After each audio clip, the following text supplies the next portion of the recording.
Bonjour à tous. Alors aujourd'hui, je vous propose un petit exercice avec trois expressions, bien sûr, avec n qui sont des entiers relatifs. En fait, le but de cet exercice, c'est de démontrer que chaque expression, ce sont des nombres impairs. Donc pour cela, tu vas devoir utiliser tes connaissances, donc les définitions, les propriétés qu'on a vues en cours, voir les anciennes démonstrations aussi pour voir si ça peut t'aider en t'inspirant un tout petit peu, afin de pouvoir faire toutes ces démonstrations. Je t'invite donc à le faire, donc de mettre la vidéo en pause et lorsque tu auras terminé, de mettre la fonction play afin de pouvoir voir la correction avec les explications. Je suppose que tu as eu le temps de faire cet exercice, donc nous allons corriger cela ensemble. Alors, le premier, on a a est égal à 6n plus 5. Donc déjà, la première chose à faire, comme tu sais, c'est d'écrire soit n un entier relatif. D'accord? Donc là, on ne dit pas si n est un nombre pair ou impair. Donc là, on est vraiment dans le cas général. D'accord? Donc, il faudrait qu'on transforme cette écriture sous la forme de, comme tu sais, pour montrer que ce soit un nombre impair, il faut que tu arrives à mettre sous la forme de 2k plus 1, par exemple. Donc ici, on a quoi? On a 6n plus 5. Donc, comme tu sais, 6n, on peut l'écrire sous la forme de 2 fois 3n. Jusqu'à tu suis ou pas? Ensuite, 5, on peut aussi l'écrire sous la forme de 4 plus 1. Comme ça, on arrive à avoir le plus 1 de ce qu'on cherche pour avoir un nombre impair. Donc, on sait aussi que 2 fois 3n, on peut aussi écrire 4 sous la forme de 2 fois 2. Donc, plus 1. D'accord? Comme tu sais, on cherche à montrer que 6n plus 5 est un nombre impair. Donc, c'est-à-dire qu'on cherche à voir sous la forme de 2 facteurs de quelque chose plus 1. Donc, c'est pour ça que j'ai essayé de décomposer 5 sous la forme de 4 plus 5. Ton 5, c'est ton 4 plus 1. D'accord? Sauf que là, moi, mon plus 1 qui est là, c'est ce petit morceau qui est là. D'accord? Ensuite, pourquoi j'ai décomposé 6n sous la forme de 2 fois 3n? J'essaie ensuite de factoriser 6n par 2. Et ce qui va rester de notre 5, parce qu'on avait fait 4 plus 1, donc il nous reste 4, qu'on va aussi factoriser notre 4 par 2. Donc, on remarque quoi? On remarque ici qu'on a le 2 qui est là et un 2 là. Donc, ça correspond à ce 2-là. Donc, automatiquement, il nous reste quoi? Il nous reste 3n plus 2. Donc, on va reporter tout ça dans notre parenthèse. On a alors 3n plus 2. Or, si on pose par exemple, en posant k égale à 3n plus 2, d'accord? On obtient quoi? Regarde, on va obtenir que 6n plus 5, on peut écrire sous la forme de 2k plus 1. Pourquoi? Parce que si on suppose que k est égal à 3n plus 2, c'est ce qu'on avait écrit tout à l'heure en violet, d'accord? Et bien, on peut écrire que 6n plus 5 est égal à 2k plus 1, et bien sûr, avec k appartenant aux entiers relatifs. D'accord? Jusque-là, ça va. Donc là, quand on est arrivé sous la forme de 2k plus 1, c'est super. Pourquoi? Parce que là, on a montré quoi? On a montré que notre 6n plus 5 est un nombre impair. Donc, 6n plus 5 est impair. Voilà. Donc déjà, on a fini le premier. Ensuite, on va faire le deuxième. Alors, on a b égale 5n plus 2 plus 3n moins 1 moins 4 plus 4n. Donc, comme la première chose à faire ici, c'est de réduire. Donc, on a quoi? Donc, on a b égale à Pardon, avant de réduire, on va faire une démonstration. Donc, soit n un entier relatif. D'accord? Donc, on a dit quoi? On a 5n plus 2 plus 3n moins 1 moins 4n. Pardon. 4 plus 4n. Donc, si on veut réduire tout ça, la première chose avant de réduire, c'est de retirer les parenthèses. Donc, ça nous fait 5n plus 2 plus 3n moins 1 moins 4 moins 4n.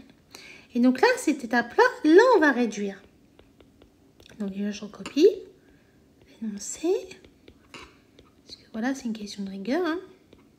Donc, on va rassembler les n ensemble et les nombres ensemble. Donc, 5n plus 3n moins 4n, ça va nous donner 4n, si je ne me trompe pas. Oui, c'est bien ça. 2 moins 1 moins 4, ça va nous donner moins 3. D'accord? Donc, jusque-là, ça va. Donc là, il faut qu'on arrive à transformer notre 4n moins 3 sous la forme d'un nombre impair. Donc, regarde. Ici, on a 4n moins 3. Et nous, on va arriver sous la forme quelque chose avec plus 1. Donc déjà, on pourrait par exemple écrire, déjà on va écrire 4n moins 3. Mais comment on pourrait avoir plus, comment dire, plus 1. Et par exemple, si on rajoute plus 4 et moins 4. D'accord? Ça va nous donner quoi? Ben regarde. On va avoir 4n plus 1 moins 4. Et donc, si on change un petit peu l'ordre, ça va nous donner 4n moins 4 plus 1. Jusqu'à j'espère que tu suis. Donc là, on va essayer de factoriser notre 4n moins 3. Donc, on a dit que c'était 4n moins 4 plus 1. On va essayer de factoriser ce petit morceau-là par 2. Tu sais que 4n, tu peux aussi l'écrire sous la forme de 2 fois 2n. Tu sais aussi que 4, tu peux écrire, moins 4, pardon, tu peux l'écrire sous la forme de moins 2 fois 2. Et bien sûr, notre plus 1 de tout à l'heure. Bien sûr, je vais mettre en couleur pour que tu arrives bien à voir le lien et tout. Donc là, si on factorise, ça va nous donner 2 facteurs de 2n moins 2 plus 1. Regarde. Ici, là, notre 2 qui est là, ça correspond à ce petit morceau qui est là. Et donc ensuite, ce qui va nous rester, regarde.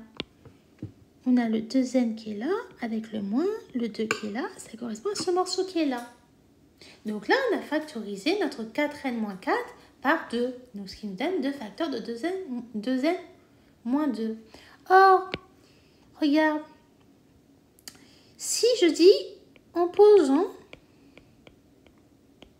k égale à 2n moins 2, on obtient quoi à ton avis? On va obtenir que 4n moins 3 est égal à 2k plus 1. Et bien sûr, avec k, appartenance entier relatif. Donc, on peut conclure quoi? Que notre calcul, notre b, est un nombre impair. Donc, b est impair. Et bien sûr, n'oublie pas, que là, ton k, c'est ça. On l'a juste remplacé. Le 2 qui est là, ça correspond à ça. Et notre plus 1, c'est ce petit morceau qui est là. Donc voilà. Donc là, on a fini notre démonstration pour le B. Alors, ensuite, on a quoi? Donc, attends, hop, comme ça, on sépare bien étape par étape. Alors, ici, on a C égale à quoi? 4n plus 1, facteur de 4n moins 1, moins 4. Et bien, regarde. Déjà, on va faire comme d'habitude. On va écrire déjà que soit n un entier relatif. C'est bien ça.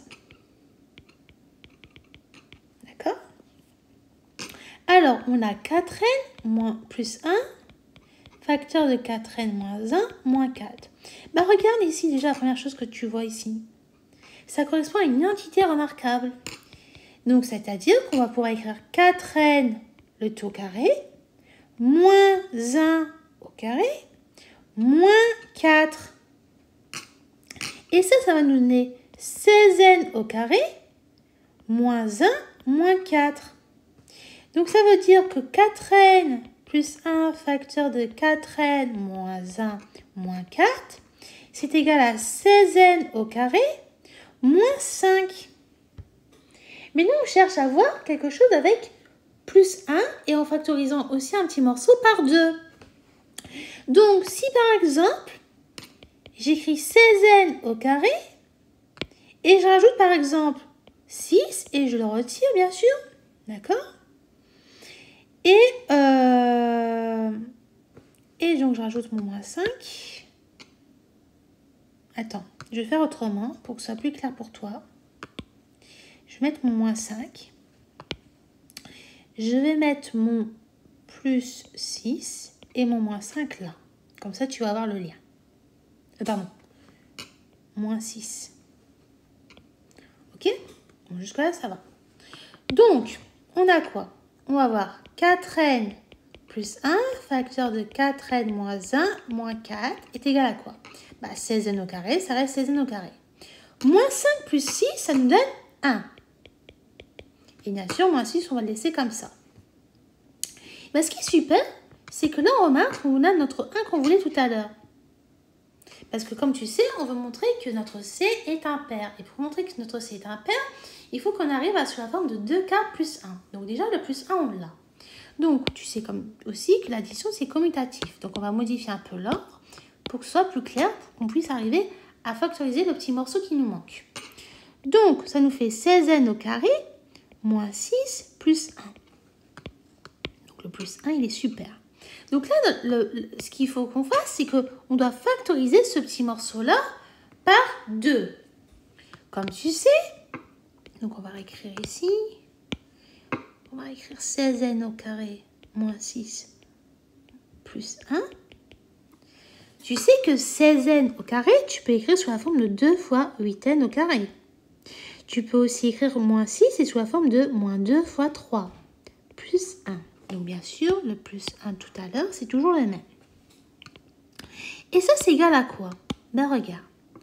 Ça, c'est égal à 2 facteurs de 8n au carré moins 3 plus 1. Regarde, pourquoi ? Déjà, hop, hop, notre plus 1, c'est celui-là. Mais regarde, si on se concentre sur le 2, le 2, c'est bien celui-là. Et bien sûr, comme tout à l'heure, ici, on a 8n au carré moins 3. Donc, c'est ce qu'on a mis ici.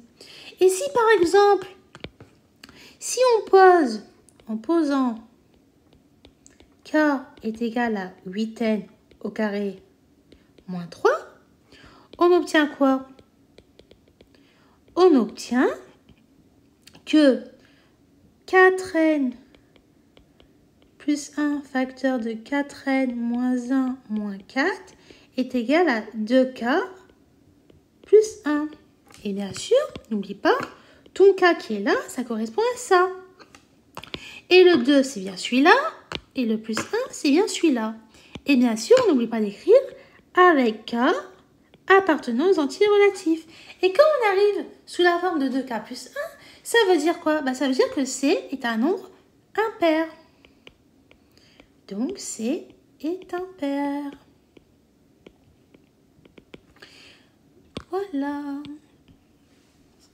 Donc, j'espère que tout ce que je viens de t'expliquer, ça a été utile pour toi, que tu as pu comprendre tout ce que je viens de t'expliquer et bien sûr la correction. Si tu avais fait quelques petites erreurs, je t'invite aussi à le refaire. Si tu avais eu du mal à le faire, déjà la première chose à faire, je t'invite à relire ton cours et ensuite de refaire cet exercice à tête reposée. Et je te dis donc à bientôt et au revoir.